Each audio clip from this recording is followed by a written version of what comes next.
I'm Nadine Matheson, host of The Conversation, and I know you're keen to get on with the show and watch my conversation. But before we do, I have one small request. Can you please hit the subscribe button? You might already have done so, but if you haven't, hit the subscribe button now. Takes a second, less than a second.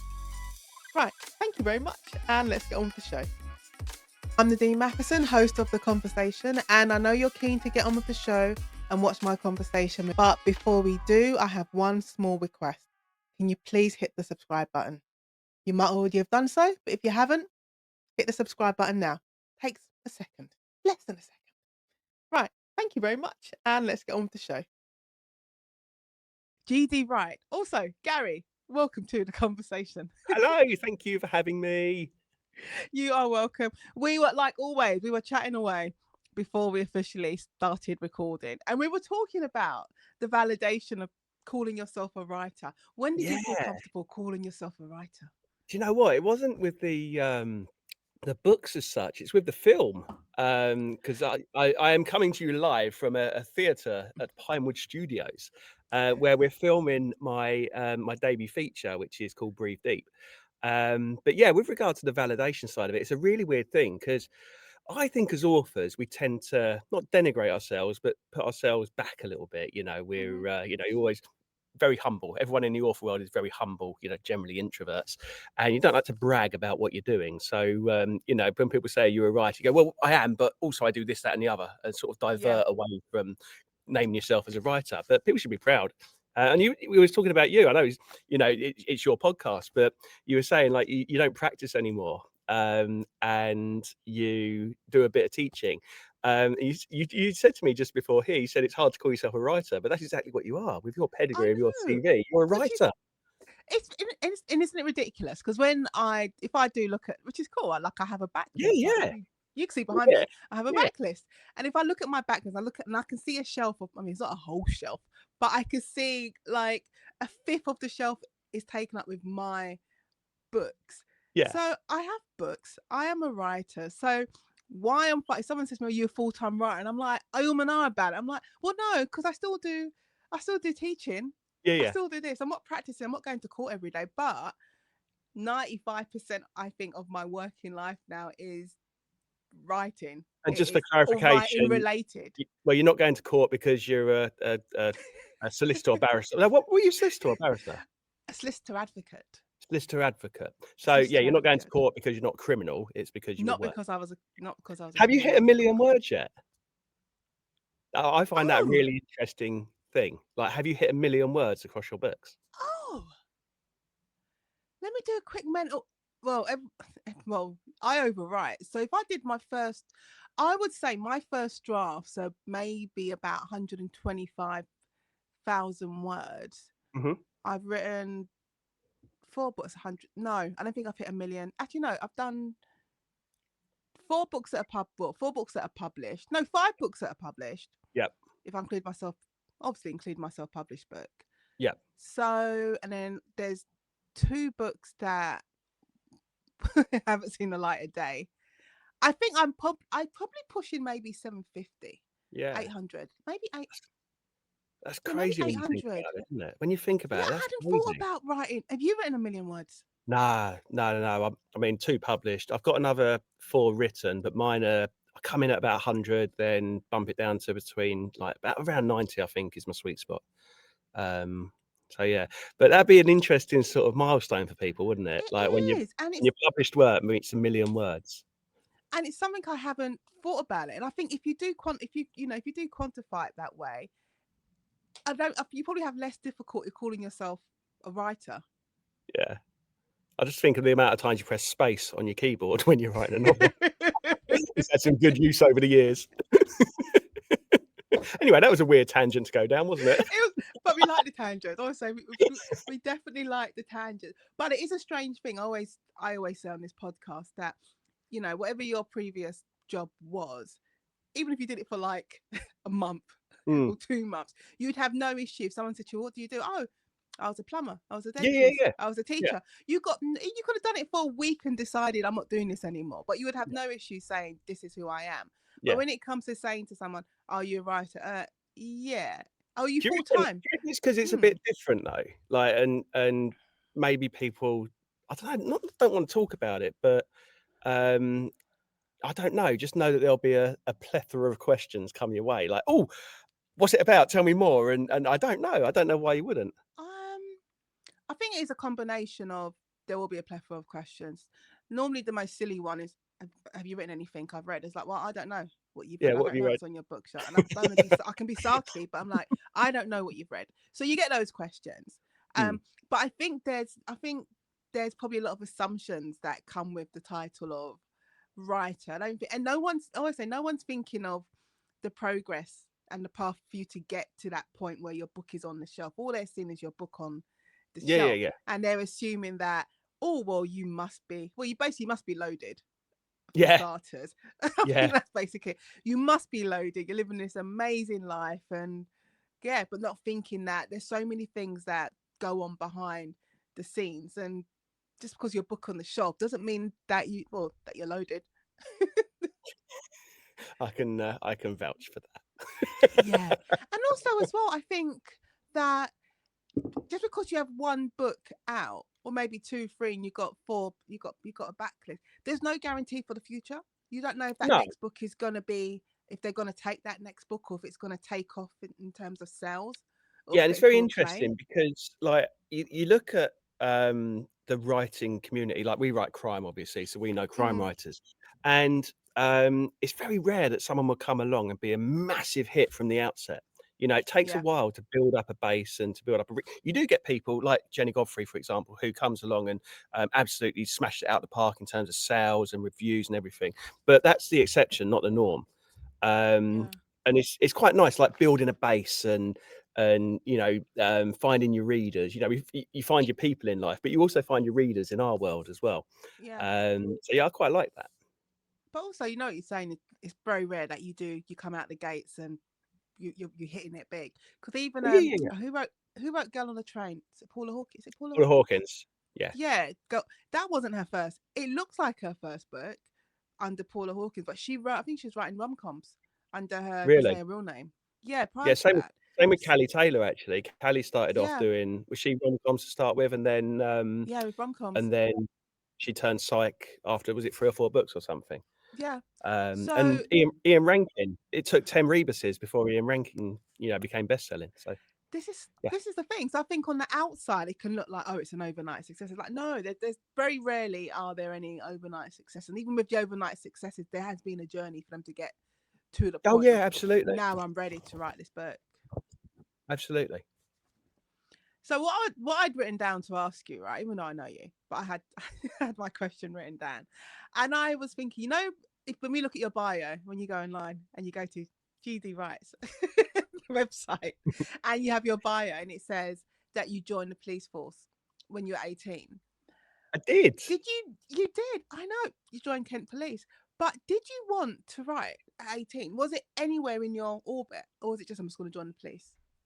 No, I loved writing when I was young. I dug out, or my mum and dad dug out last year, an anthology I wrote when I was, like, 10, which I've still got at home. So an anthology of stories and poetry, which I've still got somewhere. But in terms of serious writing, no, I never even thought about it, to be honest, Nadine. It took COVID and lockdown and me having to shield because 'cause I've got a bad Really? ticker. Yeah. Yeah, so I just thought, you know what big thing for me was? I didn't go to university, and I always wish I'd gone to uni. Um, and all my mates went off, and I'd go and visit them, like, all over the country, and I never went, Yeah. and it was almost like a chip on my shoulder of, well, I didn't sort of achieve a degree, so I wanna do something that not sets me apart, 'cause that sounds a bit vain, but something for myself initially, Hmm. just to show that I can do something like that. So that was the reason I wrote a book. It wasn't anything, thinking I'm gonna get published or take it anywhere. It was just to write a book. That was it. It Just genuinely like a was. just like a personal challenge Yeah, for it was on the yourself. bucket list actually. Like when I had all the heart issues, you sort of think to yourself, "Well, what kind of things do you actually wanna do?" It sounds quite morbid when you put it like that, but we didn't have No, kids then, and we wanted kids, so we had our kiddies and, wanted to write a book, so I wrote a book. It was just ticking things off in life. but I think that, when you go through something in life, say traumatic, like physically Mm. traumatic, like change, like drastically changes your life, like you discovered you got, I'm not laughing, but cardiac issues at, Yeah. I mean, how old were you? Like 29? I was 27 when they first found out, and then 29 when I left the police. In fact, last time I saw you, I was in a wheelchair, wasn't I? You was in, that's what I'm saying. Last I time I was. saw you, you was in a wheelchair. Did I smash you in And the shins? no, you didn't smash me. That didn't happen. You were like, Nadine. And I was like, oh, you're down Yeah, there. yeah. You looked at head height. There's Basically, no one there. There's no one there. literally, I Oh, heard there you you are. call me, and I was like, oh, you're down there. I honestly think that for a lot of actually not just writers, anyone who has some kind of pivot in their life and they do like a complete 180 from their I career. like the way you It's put because that. I like that. yeah, it's a pivot. I like, that was my favorite word last year, a pivot.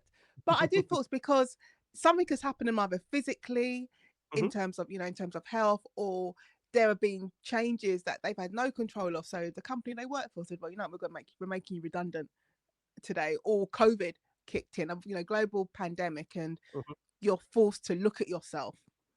Even if you live with each other, even if you live with people, you have a family, you're still forced to look at yourself because there's nothing else Yeah, to yeah. do. And it's those sort of things, circumstances, that causes a change or make you just reevaluate, reevaluate things. Yeah. Yeah. I mean, it was a massive change, 27, Mm, you're gonna live forever, you do. there's no doubt about it. You're young, fit, and healthy, and all of a sudden, bang, you're on the floor and, you're told your heart's knackered. But I'm really lucky, Nadine, because you normally die of it and then you're diagnosed. So I'm actually very lucky to. Well, no, it's true. It's normally diagnosed post-mortem. It's the disease. When footballers drop dead on a football pitch, for Yeah, and they just example, it's that disease. But I didn't die. So, I'm very lucky to be diagnosed, to be treated. I've got, all kinds of internal devices and medications and everything. So it's very lucky to still be here. So it's a blessing more than So anything else. what happened to you? Uh, Because obviously you weren't I, running around like Christian Eriksen on the football pitch, no, no, getting no. ready to score a goal. I played around a golf, during the day because I used to be, like, skinny, skinny and sporty. But I played around a golf, and I got home and everything was normal. I went to bed about 11ish. Well, didn't go to bed, didn't get as far as bed. I was in the bathroom, and just looked in the mirror and just conked out. And, I don't think that was a cardiac arrest. It was an episode of some description, but a cardiac Right. arrest, I would have died. And I woke Yeah. I woke up because my wife was, she heard me collapse, and she was banging the bathroom door on my head because I was on the floor, and like, the bathroom Yeah. door was smacking on my head. But she was trying to get in. So, yeah, and it all sort of went from there. I didn't actually do anything about it then because I had my sister's wedding coming up, and and then it happened again a few days later, and I eventually went to hospital and. I did a few tests at A&E and it said you've got like heart damage, and you don't believe it, like, yeah, whatever, you don't know what you're talking about. Um, Yeah. but yeah, it was, but it took ages to diagnose it. It took about 6 or 8 months to diagnose. And all that That's time, a long time. all that time I'm driving a desk at the police station. It was driving me mad because I was one of those coppers who has to be out doing it, especially when I was in my Yeah. 20s. Um, and yeah, I was driving a desk and it was a nightmare, mate. Absolute nightmare. I wasn't allowed to drive, actually. So yeah, it was brutal. But we're good now. We're all good. I know you are. Even though in the summer it Oh. was all this. I do not post my hospital pics. I mean, I have hospital pics, but there you were all over Instagram. And I was like, Gary. And also as well, your book was coming out. We'll talk about your book, but your second novel, Into the Fire, was coming out. And I'd written down my questions for you was, when in this job, because it's a job as a Yeah. writer, and when you think about everything you went through last summer, how important is it to have a tribe, a community around you that not only understands you as a person, but understands this profession that we're in? Yeah, yeah. It's I mean, this year has been, it's to say a year or two halves doesn't really do it justice, Mm, does it? Because I got sepsis back in April, and I was stuck in hospital for like 2.5 months, staring at yeah, ceilings, staring at walls, and generally being not very well. There's 2 weeks where I was death's door. But we got through it, and like you say, I had the book coming out in June, on June the 5th. yeah. And the thing is, like, people say, "Well, it doesn't matter, you know, what matters is you're here and all that," and it's utter bollocks, if I'm honest. You know, it does matter because, well, no, books are an extension of us, aren't they? They are. You know, people say like, "Oh, you know, you got your health." Well, I haven't actually got my health, but I cared. You know, it was really important Yeah. to me with this book coming out that it didn't just tank, and it was going to tank because I had like festivals lined up, I had pods lined up, I had all Mm, kinds of things lined up. You know, articles. I couldn't do anything, and then Instagram got hold of it, and mate, they were phenomenal, like absolutely phenomenal. It flew. You got top 10 on Amazon for Christ's sake in all yeah. books. You know, it's mental, absolutely mental, and you can't thank people enough. I speak about this all the time, and like it's impossible. Thank you is just like, what is it? One word or two words? I never actually know. Two. I do thanks space you.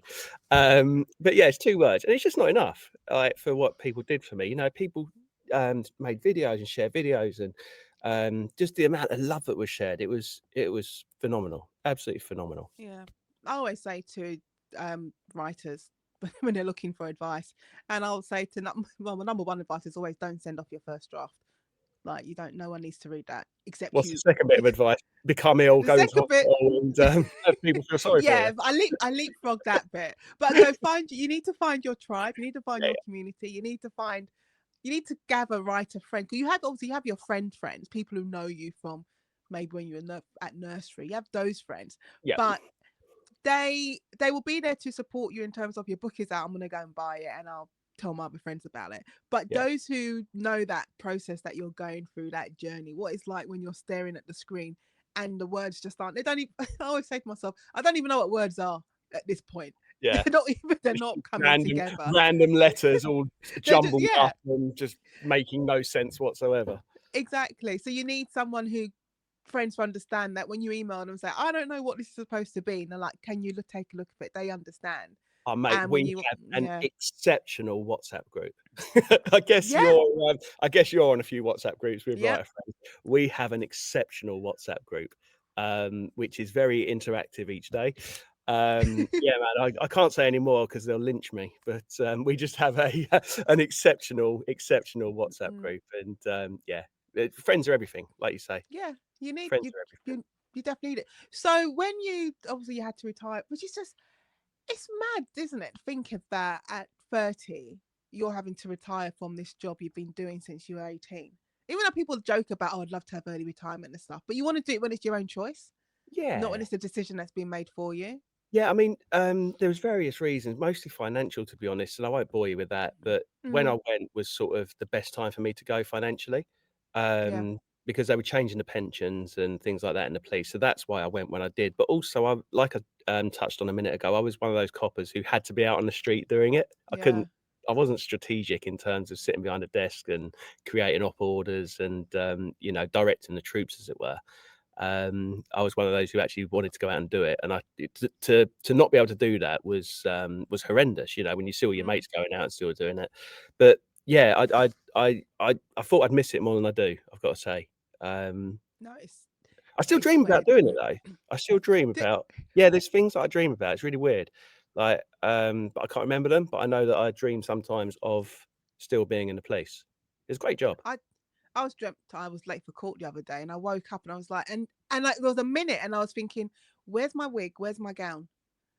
And then like properly, I probably woke up. I was like, oh, what are you talking about? You haven't been to court for like 5 years. I watched, a solicitor in when I was down in Dover. He, was notoriously late for court, and he rocked up late one day, and the magistrate tore him an absolute new one. It was brilliant to watch. Absolutely. Yeah, it was great. I was never late. I bet Never, you were. Well, you're never. a professional, Nadine. You're a I professional. am. I am. I was a professional. I just it's not in my DNA. I can't be late. I can't be No, late me for either. things. 10 minutes early rather than 10 seconds late Yeah, every time. exactly. So how did you go from this is gonna be a book I'm just gonna get off it's my bucket list thing Yeah. to getting published? It's a weird one. It's a good story. So I self-published like you did. Yeah. Which I loved, by the way, self-publishing. Did you? I really enjoyed doing it. I like being in control of everything. I didn't like all the typos and everything else that everyone pointed out to me on a regular basis. But I love doing like the cover and typesetting it and getting it all ready. I actually really enjoyed that. Did you Um, like the marketing bit? Because I think that's the bit I did. I didn't. I like doing the. It sounds weird. Obviously, the writing bit is fine, but I like the admin bit. I like the finding people. So I like the mhm, finding the editor, the proofreader, the cover. yeah. I like doing all that bit. The actual now you have to go and sell the book. The marketing bit I did not like. So I didn't have any expectations of selling, so there was no like, I've Yeah. got to hit 1,000 copies by X, Y, or Z, or 2,000. I had no expectations of that. All I did was when I left the police, my wife and I we bought a coffee shop down in Ramsgate Harbour, Mm. and I was selling it from there, and it sold really well. We done about 1,000 went out of the coffee shop, which for a self-published author That's is really good. yeah, no, it's really good, and the feedback was really positive. Um, but one day, someone who went on to now become one of my really good friends, he just moved down from London, and he turned up at the coffee shop. We were the first place that he came when they moved down, and he bought a copy of the book and came back a week later, and it turned out that he owned a production company up here in London, and he optioned it on the spot, and that's how. No. So I always say to people, like when they say, "How did you firstly get an agent?" And I say, "Well, there are so many talented authors out there, far more talented than me, but I had that little something that put my head just above the parapet a little bit, Yeah. which was the option." So that got me the agent, I think, and then from there, got me the book deal. Because I know there are lots of talented authors out there who can't, for love nor money, get a deal, and it's really not fair. We don't work in a meritocracy. It's not always the best people who rise to the top. No. Um, and yeah, one of my friends, I talk about her all the time because her name's Charlotte, and I've read her work, and it's exceptional. It really is good, and yet she can't even get an agent, let alone a book deal. And it's almost not fair. Do you know what I mean? It's you But wish you wish there was like a blueprint to say you need to follow these exact steps and this will yeah, get you an agent. But even if you do give some, if you go online and say, okay, I'll do the straightforward, send a synopsis and your free chapters, and you do all that, you do all your research, and they still can't get through the can we please have the full manuscript yeah. stage. I actually did a workshop last week at Margate Bookie with my editor and my agent. They both came down to Oh, Margate. cool. And it was really interesting because, like, people didn't really want to talk to me. We had it was like a round table where we had 12 people, budding authors, and the questions they asked were really good. But what was really interesting was that I'd say about 80% of them were writing nonfiction. So there's a real appetite out there amongst people writing to write nonfiction. Mm. I thought it'd be, a lot of crime authors, naively probably, but there was a lot of nonfiction there, which was really interesting. Do you think? I could be wrong. Do you think because we live in this age where everything's online, we're putting our lives online, Mhm. whether it's Instagram, Threads, you got your little YouTube channel, you're on TikTok, Podcasts. podcast, but you, it doesn't look like. I think back in the day, you would be thinking, how am I going to get on the radio? How am I Yeah, going to be in TV? How is anyone going to see me? How can I tell my story? But now there's so many different ways of telling your story that doesn't even require you having to buy any extra special equipment. You can just use your phone. You yeah. think people, because that veil's kind of lifted, that they feel, oh, actually, as well as me showing you what I had for breakfast, I know it's really dismissive, but let me show you what I had for breakfast this morning. But now let me tell you about my life, and I'm going to put it Yeah, in a book. it's something that I enjoy. I don't know if you enjoy it, but I actually really enjoy socials. A lot of people Mm, don't, but I really enjoy the social media yeah, side of it. I like talking to people. I'm a massive extrovert, and I love interacting with other people. Always have done. yeah. I read a quote, I shared it on my Insta the other day about from Joanna Lumley, and it says, "Start from a position where you love everyone when you meet them." And well, that's true. And when that love is reciprocated, then it's really nice. And Yeah. it ends with, "But get rid of the bastards who let you down," or something like that.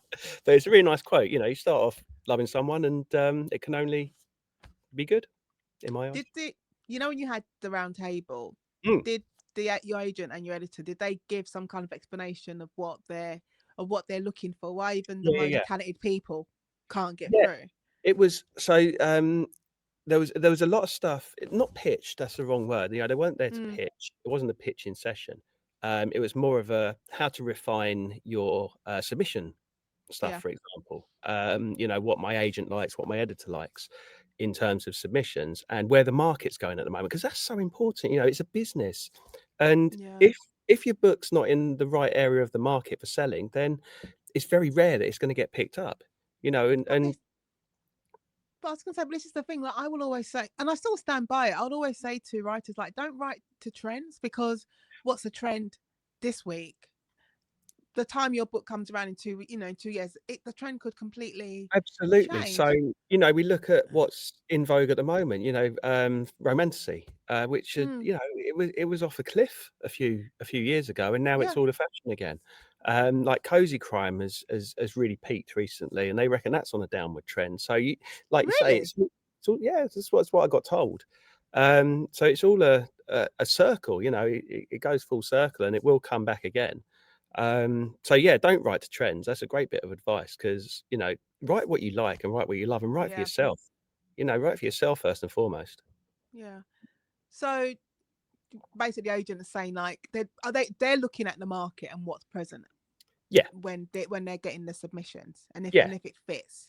yeah. Because it is a business, isn't it? We're in a business. We're creatives, but we're still in a business. It's a weird sort of Yeah, symbiotic it is. relationship where, you know, we are judged on not only the quality of what we write, but how much we sell. Let's be honest, we are Yeah, judged on it. You know, when you're looking for a new book deal, the first thing that any publisher is going to look at is, well, how much have you sold? yeah, As much as the quality of the writing or who you are or anything else. They want, you know, sales numbers on a bit of paper, which they can wave in front of an acquisitions meeting. yeah. But yeah. So, when you got offered the deal, was there Mm. any part of you thinking, "What the hell"? Yeah, massively. Well, it is, isn't it? Because you know, I was I'd gone down all the routes that everyone goes down, I guess, when you're unagented. So you'll go out to every agent in the world. You know, Mm, I was getting to the point where I wasn't even looking at their bios. I just wanted an agent. And then when that wasn't happening, I went to all the publishers you can submit to yourself. yeah. So like your Joffies and your can't remember who else was Bloodhound maybe. Bloodhound, I Um, think, was one. HQ, One More Chapter. I don't know if they were around there, but do you know what I mean? Everyone that you Yeah. could do an unsolicited submissions to, and I was getting nowhere, and I was getting quite not disillusioned because I'd been told how hard a game it is. But it gets to the point where you're thinking, am I actually ever going to crack it? Or firstly, am I any good? Is that the reason why Mm, I'm getting binned everywhere? But it takes that one yes, and that one yes came with agent, and then about 8 months later, the one yes came from Avon, who are my publishers at HarperCollins, and I didn't realise how big a deal it was to have a big five publisher because that's what everyone wants, and it's yeah. they're more likely to get books on shelves, which I'm very fortunate to have done in supermarkets and everything. You were. I Um, walked into Tesco's. I was like, "Oh look, there's Gary on the shelves." but yeah, but there's so many different routes to publish these days, and I've got some really successful digitally published friends who, sell hundreds of thousands, hundreds and hundreds of thousands, but they seem to fly under the radar. It's really weird. Like It's a weird. Charlie Gallagher's one of my really good friends, and he's had 20 books with Joffy, also with Avon. Yeah, and he's sold millions, like actually millions, but he just flies under the radar. It's Um, a weird business, you know. it It, is, and it is. I say it a lot. I sometimes I sound like a broken record, even in my own ears. But it is one. It is a business, but really, it is a very, very strange business that doesn't make sense. And I think sometimes if you apply how publishing works as a business model to any other business, Hmm, it just wouldn't work. I yeah. think it would just collapse. Do you think there's been a change? Because you were published before COVID, weren't you? No, You've been I signed before COVID. So I got my agent and signed my publishing deal 2019. right. So everything was leading up to, Were you a this COVID prime thing. baby? I was a COVID baby. Literally, I was a COVID baby. But it was weird because everything was because the pandemic, when I signed, it was the 29th. I keep saying it was my birthday. It was the 29th of January 2019. COVID coronavirus wasn't even, no Yeah, one yeah. knew. Corona's the beer. It was, Corona is a beer. That's all it was. yeah, that's all it meant. And then so I had like this. year where all the talk is, well, we're talking about the Jigsaw Man, and this is what we're going to do for the launch, and so it's all exciting. And then Yeah. COVID came, and it just goes quiet. But then also though, in Awesome that book, by time, the way. you thank you so much, thank you. Awesome. But also as well, we didn't. I think I didn't. Well, all of us, we thought by the time the book was due to come out, which was I think it was February 2021, we thought, well, COVID, it'll be done. So I thought I would have my launch.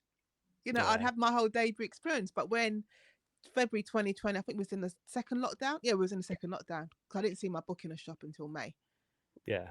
when we were out. So Yeah. yeah, it was a COVID baby. My debut experience was very much at home on. Yeah, I did everything I did was on Zoom.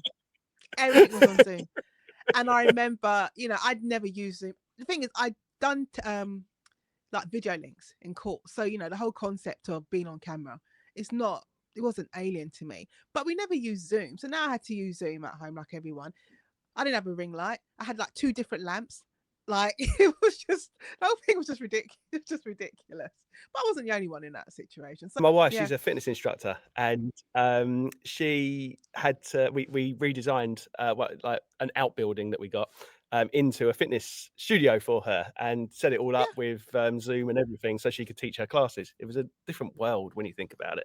Completely different world. So yeah, I didn't have I say my proper book experience, like all going out there, signing books, doing all of that until I think then the second book, The Binding Room, came out. So then I was able to do all the things that I would have done to an extent Yeah, with the first book. yeah, What was yours yeah. like? So when you were out, out when you were signed, from being, especially When I from was being at, out, when you was out, especially from being like at self-published to now being traditionally published. um, I don't like. I got that big buzz of Mm, seeing the book when it was self-published. That was a big buzz, and yeah. then it was a different buzz to get the published one, the HarperCollins one, because the amount of work that went into it, not just from me, but from all the other people as well. Mm, You think that it's quite humbling that so many people have worked on something, and you see the end product with your name on it. It's like really yeah. humbling to see. It's like the film. We're doing a film at the moment, and we were out in Malta for the last few weeks for filming. And the first day I got there, I went to a heads of department meeting, and everyone there knew the script intimately, probably better than I did because it had been so long since I'd written it. When did you And write it? we started that March last year. So we've gone, yeah, it's a really quick process. We've gone Yeah. from initial concept to shoot in 18 months, which is phenomenal. When you do sit down, I'm just saying on a normal Tuesday, and you're looking back, you're looking at your books that you've written, you're looking at your books that's due to come out Yeah. next year. You're on a film set. Because when you messaged me the other day, and you was like, "Yeah, I'm in Pinewood," I'm like, "Why is he in Pinewood Studios?" I'm on a film set, baby. I know, and I just think it's just amazing. It's just fabulous. But when you look back at all these things that you've done and that are happening to you, do you just, yeah, I was gonna swear, Go just on, be you like swear. Swear. like you just like, what the fuck? Good swearing. Excellent swearing. And what the fuck is probably correct. But I always say this is the other thing I say to people is people like whatever you do, like wherever you are, and it's not just to books, it's for everything. Like when you look at where you are now and you're thinking, I want to be there in a few years' time, look where you were a few years ago before you Yeah. start worrying about where you're going to be. Because for me, if a few years ago, I hadn't written a film, I hadn't written any books in terms of having them published. Mm, And now here we are now. So, looking forward is brilliant, but be proud of where you are and where you've come from as well. Always look back a little yeah. bit and think, yeah, I'm on the path. I'm on the right Um, path. Gary, right? Because I've got Into the Fire, and I was looking at your previous book. So the previous one's is After the Storm. Then you Yeah, got Into the Fire, and then yeah, you got Against the Tide next year. And yeah. I was like, what is it with you and the elements? I have nothing to do with the titles. Do you Oh, know what? really? No, I put Against the Tides. I've got to find the comment now because I've just got to go on Instagram and find the comment. Kingsley Pearson, he wrote something really Yeah. clever about my titles, and I didn't understand what he meant. Where is it? Hang on a sec. Let me just find it. Let me I'll let find you it. find it. It was really clever, and so he said, "I'm really looking forward to," in brackets, "directional proposition," next brackets, "definite article," next brackets, "natural element." And obviously, you know, "the" is the definite article in the middle, but mate, I didn't Yeah, have a clue what he was talking about. He's very intelligent, that man. he is. I met him But last yeah, week. He is. it's just the format that, the publisher have come up with for the books, and they're always nice big bold letters on the front, on the Yeah. cover. Obviously, we don't have a say, well, we have a say in the cover, but we don't do the cover, and these are all things that No. people think we are intimately acquainted with. We're not. We just get sent it and said, Well, "Do you like it?" But, "Yeah, that'll do." there's so many different like I have so many different stories of authors and their their relationships to their covers. There are some where I think I'm kind of maybe in the middle, maybe where I Mhm, get sent the concepts and I see the concepts, and there's always one you're like, what is that? Like who what this is not for anything. I remember one of them. I remember it was for the Jigsaw Man or no, it was for the Jigsaw Man. And it was a fish hook, mhm. and I was like, I need a fish. Why? Why? What You know is there a why? fish? Because there's a group somewhere, a target audience group or whatever, that says fish hooks sell. I I don't know why they were talking to them, but it was a fish hook on it, and I immediately I was like no. It doesn't make it doesn't make any sense. Like it doesn't make any sense. They didn't go with the fish hook, and obviously the cover we have is great and amazing. So I always get sent the concept, and we have the whole.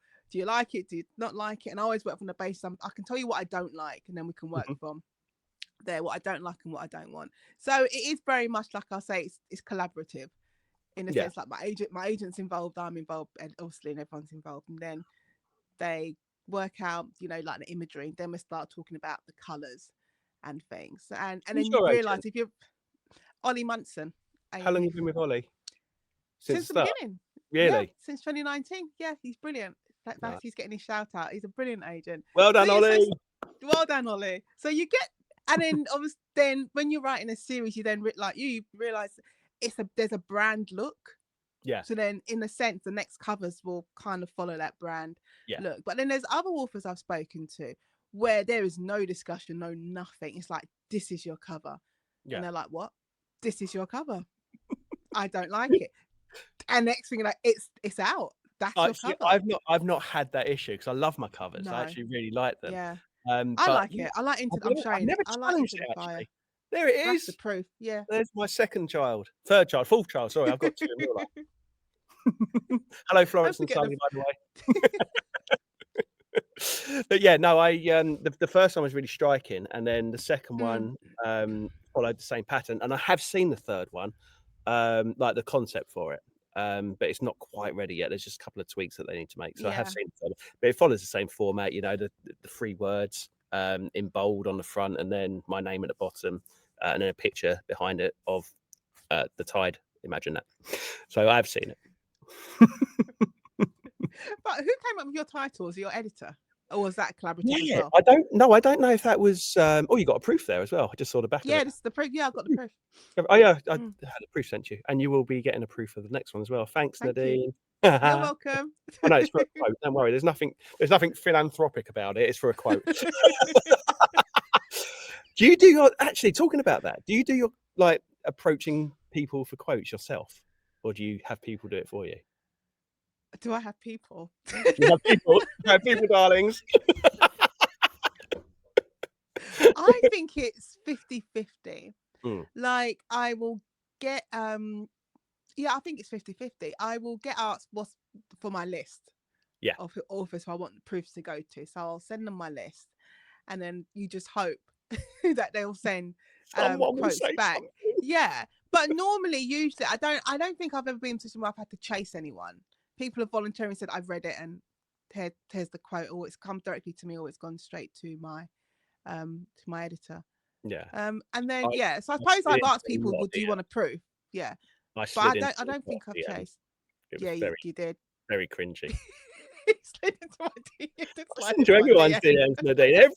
Everyone. I slid into But everyone's you DM. know what? It is nice to be asked. It's a nice. I did a little video yesterday it's on my YouTube, and I was just saying it's not one. It's one of the perks of being, I say, traditionally published. I think is when the letterbox goes and something lands on the doormat, and I'm like, what is that? And I pick up the book, and I'm like, I didn't order. And my postman's so funny now. He's like, it's a book. I'm like, yeah, I know it's a book. He always Yeah, tells me it's, you either know, that it's or a, I was on Amazon at 3 o'clock in the morning while drunk. One yeah, or the other. exactly. So I wonder too. And you open it, and you're like, oh, like I've been sent books by out of the blue by publishers, and it's Do you proof get of, a lot? yeah, I do. I think as well because it's a podcast as well, so I do get a Yeah. lot, Oh, I and suppose, I yeah, of get course. asked. Yeah, and there's a bunch of emails I need to reply to actually. But yeah, I get You I need get sent you a need lot. people. You need people. But I do. I need to have people. I need to have people. So because Gary is on a film set, you know, he has other things to do. Do you want to tell the people about your book Into the Fire? And then I want to ask, actually no, before you do that, because this is a series, right? Yes. Yes, it's like Yes. like I'm trying to catch you out. It'll It's be a a series. series. Even though you knew you writing a book was on your bucket list, did you always know you was going to write crime?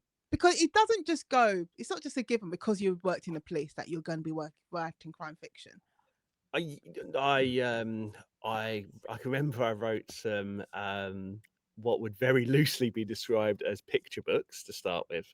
So they Oh, were like 32-page things, which was just words. It wasn't obviously pictures to go with it. yeah, And then I graduated to writing a what's middle grade? It's not young adult, middle grade.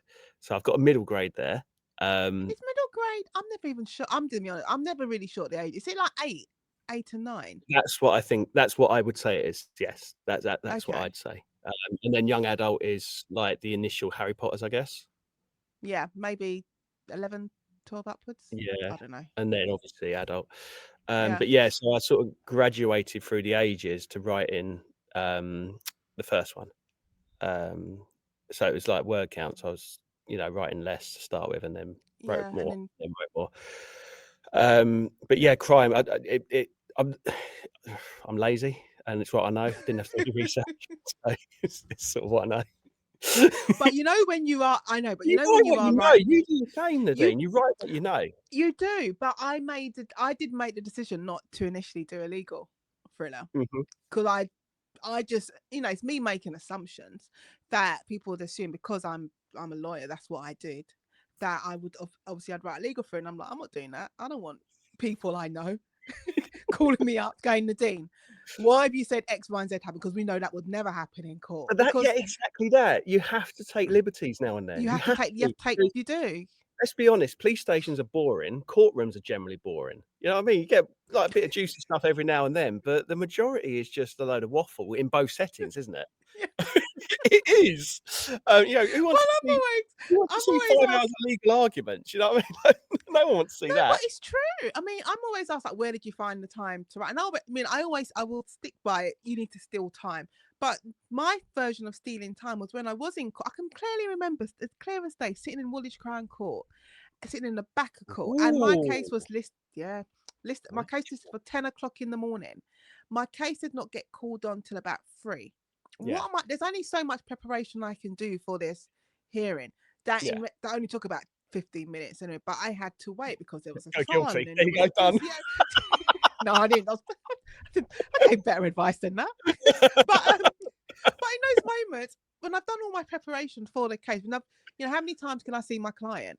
So I'm sitting there, I would write, Yeah. and that's how I would steal time. Like you said, a lot of it is there's a lot of waiting. The first police station I went to, that wasn't the first one, but I just remember Wimbledon police station. Mhm. And it was the first time I realized I did not have patience Yeah. because I was told, because when we was talking earlier about time, if you tell me it starts at 10, I will be there 10 to 10. Like Mhm. I'm on time. And they told me we're ready for interview at 4. I'm there at 4 o'clock. We didn't start interview till like 6:30. Yeah. So 2.5 hours I'm sitting at the front desk, and I'm like, I have no patience. But you have those moments you have to use. Yeah, yeah. But yeah, police stations hanging around for hours, court hanging around for hours.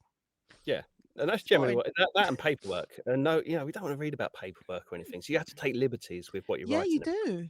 And I always say I create composite characters because in a murder investigation, you're going to have a decent decent murder investigation. In a high profile murder investigation, you're going to have, you know, upwards of 50 coppers working on it. Yeah. And you're not going to have 50 characters in a book. You have composite characters who do sort of 5 or 6 jobs as one I person. actually I said that in it's not even I don't think it's a spoiler, but in my new book, do my promo. Like in my new book, the Shadow Carver, um, there's a Henley's talking to an officer, and she does say to them, because the serial crime unit in the real world, you're not going to have a team of 4 investigating serial, or team of 6 investigating all these serial crimes.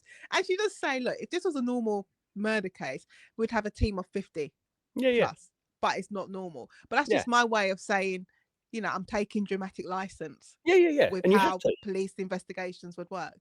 Yeah, you have to. It's just all part of it, like doing the creative side of it. You know, Yeah, it's the bill or line of duty or something with bells on. But we can make our worlds. That's the beauty of it. We can make up what we yeah. want. And so long as people enjoy the world building, then generally it'll work. Well, who came to you first? I normally ask this when I do the coffee break conversations. Who came to you first? Because it's DS Wilmot.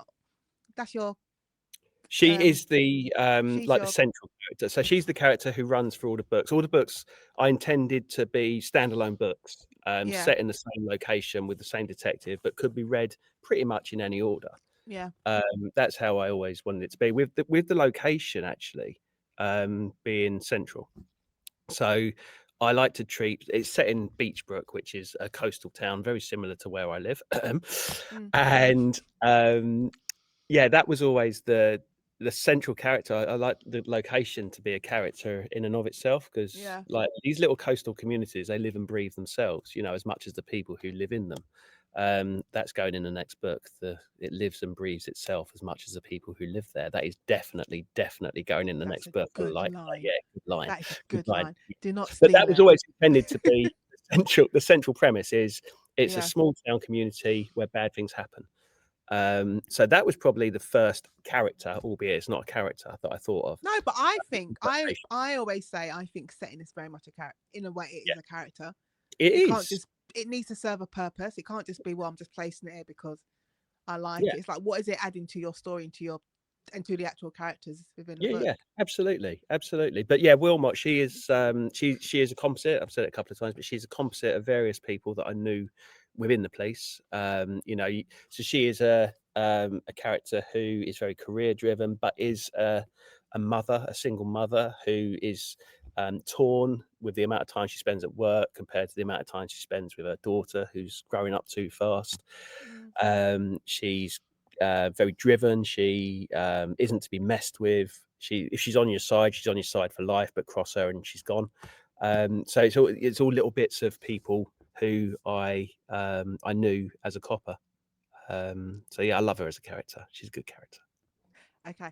Do you want to tell the listeners about your book Into the Fire? And then you can also tell them about the new one if you want, and then we'll do your final questions. Oh, final question. Final I question. know. So Into the Fire, as I say, it's a standalone. It follows the same setting as After the Storm, and we follow a local man named Steve Minchin who lives a quiet life with his family down by the coast or down by the sea. And one day, when he's out one night, they're out on a night out, and he runs into a burning building and pulls a child out, and it's that heroic act that we all think and dream of. Um, and social media captures hold of it. So people are there with their smartphones, and it's in this Mm. world of instant news. It's uploaded. He wakes up the next morning, and he's a national hero, being feted everywhere. But with that extra acclaim comes scrutiny, and there are secrets in his closet that come out. Yeah, Okay, I got that's up. 2 questions to ask you about the book. Did you Yo, face any challenges when writing Into the Fire? any challenges? No, I didn't actually. So people I'm only laughing because 9 times out of 10 people are like, yeah, it was hard, it was this and that, and you're like, no. No, because once I got in a groove for the writing, like the first book, the second one Yeah, just spilled out naturally afterwards. So there was no difficult second book syndrome with me because it was that's so not an good. ex not an extension of the first book, but I just carried on writing, so I didn't have a break. Yeah, And I always say with writing that it reminds me of going to the gym. So if I'm in the habit of writing, which I've fallen out of recently actually, and I haven't written for a little while, but it's like the gym. Once I'm writing, I will do it every day because it just becomes habit. Mm. Whereas if I stop, then I'll find any excuse not to do it. Do you know what I mean? It's the same with the Yeah, yeah, gym, you I know, do. if I go once I start going, I'll go every morning, it's not a problem. But with the writing, if I stop doing it, there's, like, distractions like the fridge and the TV remote control and stuff like that, so so, yeah. Okay, if you All could these spend an afternoon, you do make me laugh. Gary, if you could spend an afternoon with any of your characters, whom would you choose and why? Wilmot, because she is all the fun people who I ever worked with rolled into one. So yeah, definitely Wilmot. I think you said, do you miss it? I only miss the law when I'm right when it's weird. When I'm teaching the baby lawyers and when I'm writing like if I'm writing a courtroom scene, I'm like, oh, I missed this. I want you But as my other than teacher. that, no. I want you as my teacher. I'll You'd be teach you. wicked. You'd be brilliant. And I'd want you representing me as well. Oh, I could do that. I'll do that. But this, it always made me laugh. Clients, I had this client once, was doing a trial. And after I'd finished cross-examining the witness, he came out and his mum was outside and he said, Mum, Nadine, she's not how she is out here. She's horrible in there. And I'm like, not horrible. Do my job. It's just a very, I'm doing my, it's just a very, just a very different persona Yeah. that I want you you put I on want once you I to put the wig represent and me. gown on. Are you still you're not practicing, but you're still on, like, the register? No, that sounds awful, doesn't it? You're on the No, register. no, that's the wrong register. Oh my God, Gary. Are you For still on clarity, he a wants, register where you can he come and needs to advocate for know.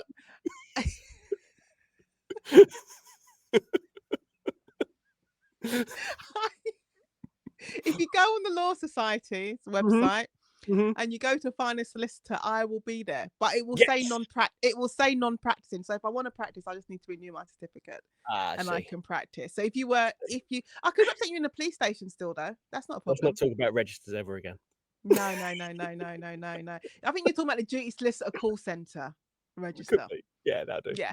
Left for Yeah. clarification. No, I came off that. Thanks for giving me an But out I there. I could appreciate it. yes. But I can still represent you in the police station. If you want, if we Sweet. go to court, I'll just reactivate mine. I'll do it all for you. Thank you, my love. You're a superstar. Do you Absolute watch? superstar. Before I ask you about your next book, and we do the final question, Yeah, yeah. do you ever watch 24 Hours in police custody? Because Love it. I I always, tell you what, oh, one do of my favourite you? programs on telly. I love it. I love it for the storytelling element as much as anything else. Do I you know remember what? go on. So go on. No, you No, go. no, you go, No, you go, you go. I insist. I I never used to watch it Yeah, because I always just say I spent enough times. I spent so much time in police stations, in that room. It's like I don't need to watch it. I've just yeah. felt yeah. I was like no, and then I watched it for the very first time last week when they did oh my god they did Was a there a new double one? yeah that's what I saw. So it was on Sunday night and Monday night, Ooh, and it was a two-parter about mhm. the boy who basically shot his mum and his brother and his sister in Luton. Right.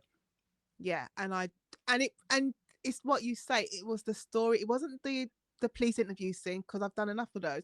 but it was the storytelling around it, and I was Yeah, like, the oh production values are second to none. It is in my mind, the best program on TV, like factual sort of yeah, documentary making. It is I might stunning watch. the I'll way they do it. yeah. There was the There was an episode about 5, 6 years ago now where you wouldn't have been able to write it, Nadine. Seriously, it was so good. So there was it was a blackmail case where someone was being blackmailed, I think, for having slept with a prostitute or something, and I'm going to tell your wife and all this kind of mm, stuff. And they were doing surveillance on a vehicle, and this is nuts, right? It turned out that the blackmailer, the offender, was one of the coppers who was on the surveillance team surveilling the vehicle. You couldn't make it up. Like if we wrote that, people would be, "Ah, you're taking liberties with oh, like." I need to find that It's episode. so good. I'll try and find it afterwards and send it to you. It's so good. Yeah, I But think I've just spoiled it for you because you now know who did it. no, but it's fine. But I think I said I'd always shied away for because I'm as I said I've I've I spent a long time sitting in police stations at silly o'clock in the morning and then going to court And police afterwards. And interviews are generally dull as dishwater, aren't they? Let's be honest. Not like Line of Duty where like, right, we got the, it's so not Line of big Duty. screens everywhere with like all this evidence coming up on it and that. It's nothing like that, I man. It's mean, no, there were some moments like I think like anything in any job you do, there are some moments I've been in a police interview and it's literally it is comical, absolutely comical. I had this one. There was this one Sunday, and I was on duty, and it was literally coming up to the end of my duty. I think my duty was finishing at 2 o'clock, and I got the call at maybe like 12:30, and I'm like, oh. And it was Plumstead Police Station. They said it's just a possession of cannabis. I said, fine. Well, there's no choice. I've got to do it. Go down there. And police. So I'm due to finish my duty. The police officers are due to finish their shift. And this poor kid, and it was so ridiculous. This poor kid, he'd been arrested for possession of cannabis. Never been in trouble before. And his story was so ridiculous. All of us were like, I'm like, you need to give the boy caution so we can all go home. And Mm. he literally said he'd been out on his he'd been out on his bike, and he looked, and which is true, he'd been out on his bike and he looked down on the grassy bit, and there was a blue plastic bag, and he looks at it and it's full of weed. And it's not unusual because I've done so many cases where the guys have been, whoever's being chased, and they throw the weed Yeah. out the car window and so. So he decides he's going to take it home with his friends, and they're going to sit there and play computer games and smoke weed. He then decides, I've got the munchies at whatever time in the afternoon. Takes he doesn't know why. He then takes the rest of it and puts it in his tracksuit. I think he said he didn't realize he played in his tracksuit pocket. Goes on his bike to the petrol station. Just at the same time, there's like 2 police officers in there. This little kid is smelling of weed. He's just gone to get his snacks. Obviously, they arrest him because they said, like, we can smell weed on you, find the Yeah. weed. And but the story, and he was just like, because I just had the munchies. I just had the munchies. Charge and remand. So I'm sitting there and I'm like, it's the end of my shift. Police officer's like, I want to go home. And he goes to me, caution. I'm like, yeah, caution. Yeah. that was it. It was the quickest interview. Yeah, a little reprimand. We Done. But that's, a lot of that's been weeded out with these on-street warnings for cannabis now anyway. Yeah. Which is a bit But of luck. you I said can you remember get those little. in book one, I had an interview scene, and I wanted it to be as real as I could. So I put in all the preamble, the caution, No, don't do that. I put it all in. My editor was like, "Why is this in here?" I said, "Well, it's not like line of duty, It's not like, right, yeah, right, you're under arrest and you did it. And that's it. Right, here's all the evidence done. We have this preamble, but they made me take it out. I think I left some of it. I left some of it. My way. I do. I took out the 4 pages of explaining the caution. Yeah. Well, it's not even you. It's not even reading out the caution. Like if we were doing it properly, you have to read out the caution. Then you need to ask them, do you understand the caution? Mm-hmm. Yes. And then can you repeat the caution back to me? That's all. I can remember it by rote. So you don't have to say anything. You're right to silence. You don't have to answer. Do you understand what that means? However, the next part, but it may come in defence if you do not mention my question something later in court. That means that if you give me an account now and go to court and change it, the court might draw an inference as to why. Similarly, if you don't give an account now, then and go to court and give an account, the court might draw an inference. Basically, now is your chance to give your side of the story. And the last thing, but anything you do say may be given evidence. We are being tape recorded, and it can be produced at court. There you go. That was it. Perfect. And prior to that, I would have sat in the consultation room with the client and said to him, "This is the caution. This is what the caution means. Do you understand it?" Fly on the wall in a consultation room. I would love that. No, you don't. I'd love that. Because you're acting on behalf of your client, right? And they come up to you and say, "Right, I've got this really good idea to get out of it," and like you must look at them and think, that's the shittest alibi I've ever heard. No, I didn't even look. I wouldn't even look at them. Sometimes I would say, I always say to the baby lawyers, I said, when you've been doing it as long as I have, there comes a point when maybe the way I'm teaching you, it's not like client care. The way I'm teaching you client care and how you're supposed to do the interview, it gets to a point where you kind of bypass that, and they give you their account. And I'm like, no. That's just shit. Like what? Like no. You've had 5 hours, and that's the best you can come up with. But it's the same thing for talking about police interviews. It's like, as you know, you can sit there, they can either be comical, depending on the circumstances, or they can be so boring. And I'm sitting there, you're going through your questions because you have to, whatever I've advised them to do, and I'm making my notes. Because I'm not sitting there passive. But going back to we don't want to finish this conversation, but but going back to your being told you got to take out the caution or the introduction or the preamble. What I do now, and I do this with Graham Bartlett when he does his courses. I love Graham. Yeah, Graham's brilliant. Another shout out to Graham Bartlett. He was so good when I was ill. Seriously. He was. I could see he was brilliant. But I do a thing with when we do his courses, and I will say I show an example of what an actual police interview looks like, and you half of it, half the first half of the transcript, you just get rid of it. So Yeah, I'll yeah, always say, Henley, she explains the caution and introductions are made, and then you just leap straight into the actual yeah, yeah. interview. You're just wasting words, I had this great and your idea for word a book. count's important. I had this great idea for a book, which is it's a court case, but the whole book is done on like MG forms and rotis and things. And then you just basically get a whole court case presented, but in the way that it would be presented in court. I think that'd be brilliant. Can I say something to you, right? Go on, Um, I you've always done it. have these secret projects. Well, no, I started doing. No, I was doing it. Yeah, I was doing it, and I started it with. I thought, this is how I'm going to do it. I'm going to run it exactly like how from arrest to yeah. arrest to charge to trial and the Mhm. end. And I was putting in the MG5s, putting in the charge sheets, doing all of that. Do you know how much of the page word count it takes up? I can That imagine. Great, A isn't it? lot. It's great, That's but I brilliant. started doing it. No, I started doing it, and I was like, no, it just takes. I'd written 60,000 words, and I was like, well, half of this is just case summaries and things like that. It takes up too much for me. It takes up too much words. There probably is a way to do it though. Yeah. I There's just a think way it'd be to do it. fascinating 'cause it's like there's a TV show called The Jury, isn't there?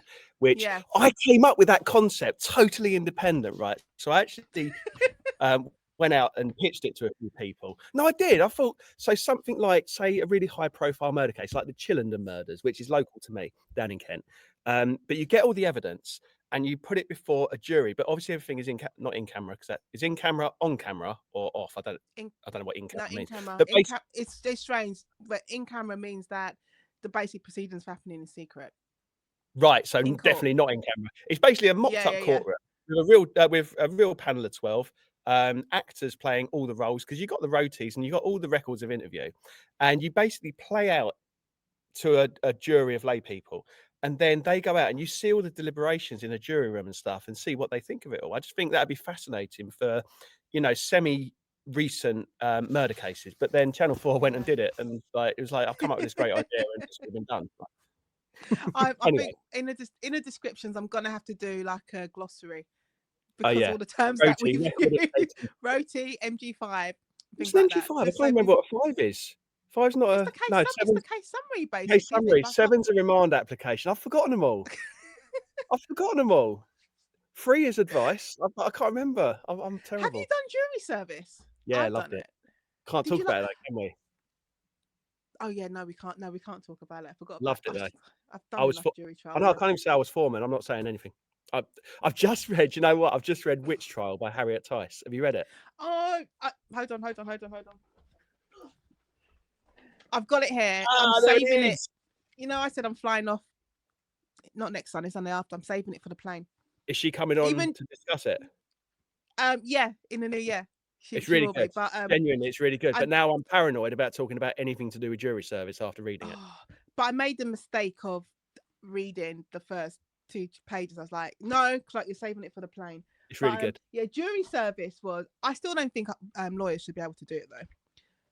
Mm. The very first jury trial I did practicing as a lawyer, and it was just when they changed the rules. I had a priest on my jury. I had someone working for the Ministry of Justice, Yeah. and I had I think it was they were either a pupil no, they were a trainee solicitor. So all the people who would before have been prohibited from sitting on a jury, Yeah. they were on the first jury trial I ever did, and I was like, I just don't think they should be on it. And then when I did jury service, I definitely don't think I should have been on the jury Mm. because I I know when we're kicked well, out of the jury of the courtroom, I know the reasons why certain questions aren't being yeah. asked, which I don't take into the decision, but I know. Yeah. Yeah. Jury's been sent out. There's a reason why jury's been sent out. Mm-hmm. Legal arguments about, and you can generally infer what those legal arguments are going to be, can't you? Yeah, you can. Yeah, but I did one, but I got so you go in as a group, as I remember. I can't remember the ins and outs of it, but you go in as a group, and then they present all the witnesses. Do you know any of these? And generally, because I did it at my local Crown Court, I'd know a copper who was a witness on the case. Well, But they, if you're in a small place, that's gonna yeah, but happen. yeah, so it was my local Crown Court, and it was, it wasn't magistrates. It was I don't. Do they still do jury at magistrates? No, no, I don't no, know if they do. never in the magistrates' crown courts. Yeah, so I That's don't what know if you this is. still do, because you still have the space for a jury at magistrates, isn't there? Yeah, it depends. It depends on the courtroom. Like they'll have Yeah. space, but it's not. It's An either the inquest, you district can still have a judge jury at or the inquest, bench. can't you? Can you Yeah. still have a jury at inquest? Yeah. Yeah. Did you ever do inquest courts? No, I did court No, martial, which was because that's the interesting. highest court of the land, inquest, isn't it? Yeah, I did. Yeah, but I did court martials were interesting. Yeah, with the army, just Nice. being called mom. I was like, oh, That's me, mom. that's me, mom. Unless you're the queen, ma'am. Less ma'am, but yes, mom. Would you come this way, mom? I was like, yes, I will come this Yes, I way. would. Thank you very much. We've really gone off on a tangent here. We Really, really went off. I was tangent. supposed to be answering your last. Yeah, Oh no, sorry, yeah. right. So before we do your last final questions, Yes. because I'm giving you extra time. What is against the tide about? Oh, Are great you allowed? question. Yeah, so it's, you know what? I No, put you on the spot. I got asked this the other day and I went blank, because you know what it's like? You're on to the next book. So, like, you're Yeah, thinking yeah. about the next book, you're like, "Yeah, I wrote something else, didn't I?